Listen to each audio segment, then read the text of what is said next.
Assalamualaikum warahmatullahi wabarakatuh. Salam sejahtera buat kita semua. Shalom, Om Swastiastu, Namo Buddhaya, Wete Tung Tien, Rahayu Rahayu. Yang saya hormati Dewan Pendiri, Dewan Pembina, Dewan Pengawas, dan pengurus, baik DPP maupun DPD se-Indonesia, serta Ibu Bapak, rekan-rekan seperjuangan yang saya cintai. Saya perkenalkan saya menyampaikan refleksi saya yang berlatar belakang sebagai dokter. Tahun 2020 ini akan dikenang sebagai salah satu tahun terburuk di dunia yang diakibatkan oleh ambisi dan kesombongan manusia. Entah siapa yang memulai atau ini memang secara alamiah.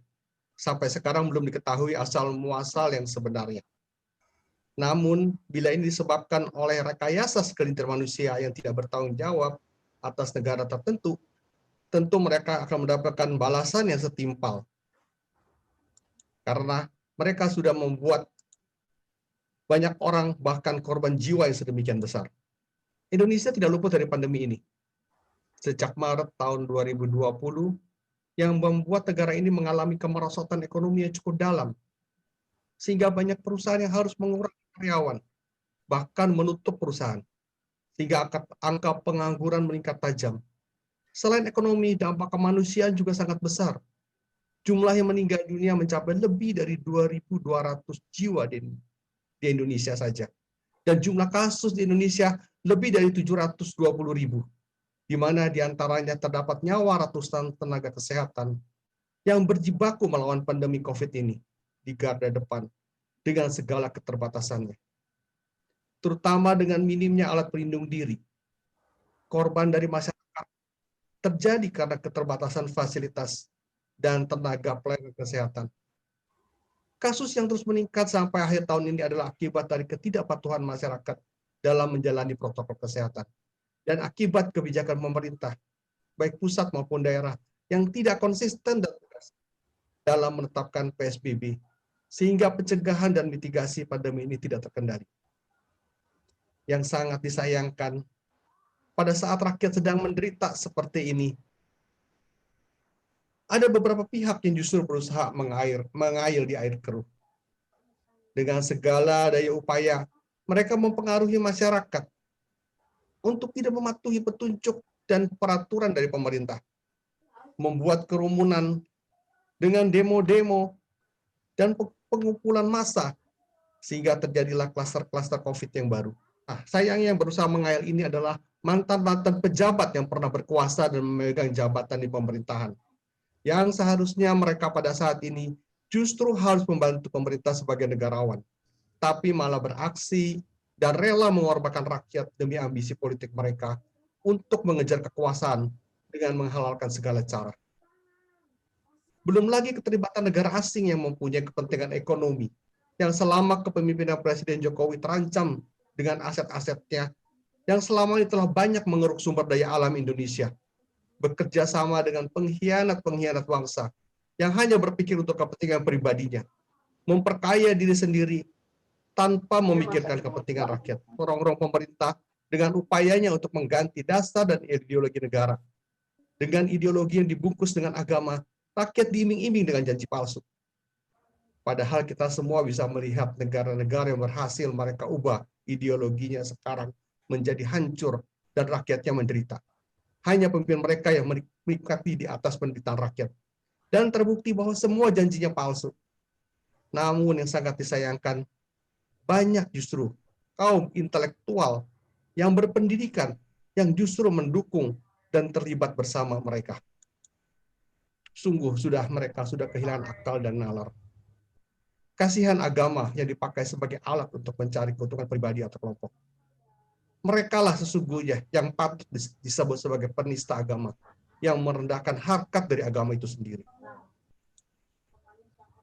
Yang sungguh ironis juga, di saat rakyat sedang menderita, masih ada pejabat yang tega mengkorupsi bansos COVID-19. Memang sesungguhnya para koruptor sudah tidak punya hati. Dan koruptor bukanlah orang miskin, yang mengambil uang rakyat untuk mempertahankan hidup, tapi mereka untuk mempertahankan gaya hidup mereka yang hedonis. Sudah sepatutnya lah para koruptor dihukum berat, bukan hanya dipenjara dengan segala fasilitas mewahnya. Kalau kita lihat lengkaplah penderitaan rakyat, baik karena pandemi yang menyebabkan krisis ekonomi berkepanjangan, pengail di air keruh, pengkhianat bangsa yang bekerjasama dengan asing, serta gerombolan yang mau mengganti ideologi Pancasila. Dan 2 ditambah menit dengan lagi. partai sama, ya, untuk kepentingan mereka masing-masing. Untuk mengatasi ini semua, perlu ada tindakan tegas dari pemerintah. Sebab dari semua ini membuat pembangunan untuk kesejahteraan rakyat menjadi tersendat bahkan terhenti. Untuk mengatasi pandemi perlu upaya konkret dalam pencegahan dan pengendalian melalui edukasi, sosialisasi, disertai penindakan bagi yang masih melanggar protokol kesehatan tanpa pandang bulu. Jangan hanya berfokus pada pengobatan dan fasilitas yang mahal yang malah rentan dikorupsi. Tanpa pencegahan, maka seberapa banyak fasilitas rumah sakit yang disediakan pasti akan penuh. Hargailah nyawa tenaga kesehatan yang telah berjuang dengan sepenuh jiwa. Jangan sampai tenaga kesehatan menyerah dan terserah. Itulah yang kita takutkan kalau sampai tenaga kesehatan menyebut terserah gitu ya. Untuk pengail di air keruh yang selama ini menjadi duri dalam daging, harus segera ditindak agar mereka tidak berani lagi mengotaki dan membiayai aksi-aksi massa yang sering menjadi anarki. Gerombolan radikal yang juga harus ditumpas sampai seakar-akarnya, agar tidak tumbuh menjalar kemana-mana, walaupun selalu berkedok agama, agar tidak membahayakan bangsa dan negara ini. Alhamdulillah pada hari ini, salah satu gerombolan ini sudah tidak diakui dan tidak boleh bergerak lagi di Indonesia. Ya. Kita harus membersihkan semua lembaga pemerintah, lembaga pendidikan termasuk TNI dan Polri dari kelompok-kelompok ini. Koruptor harus dihukum berat, dimiskinkan, diminta bekerja paksa agar tahu penderitaan rakyat akibat ulah mereka dan membuat efek jerah bagi calon koruptor lainnya. Mungkin kita butuh pemimpin otoriter yang baik, seperti contohnya Lee Kuan Yew, Perdana Menteri Singapura, agar pembangunan tidak terganggu oleh tangan-tangan busuk, sehingga cita-cita keadilan sosial bagi seluruh rakyat Indonesia bisa segera tercapai. Pemimpin yang pragmatis dan kompromis membuat rakyat selalu menjadi korban.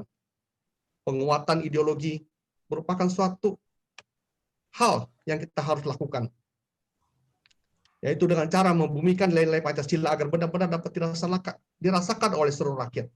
Bukan hanya slogan yang diawang-awang tanpa makna, bukan dengan cara dogmatisasi yang memaksa tanpa tindakan nyata. Bila rakyat sudah benar-benar merasakan Pancasila sebagai pedoman hidupnya, maka akan sulit bagi ideologi untuk masuk, apalagi berkembang di bumi Nusantara ini. Bangsa dan negara ini dibangun bersama dalam keberagaman, dan kita kaya akan sumber daya alam, budaya, dan tradisi luhur. Jangan biarkan negara ini direbut oleh tangan-tangan busuk.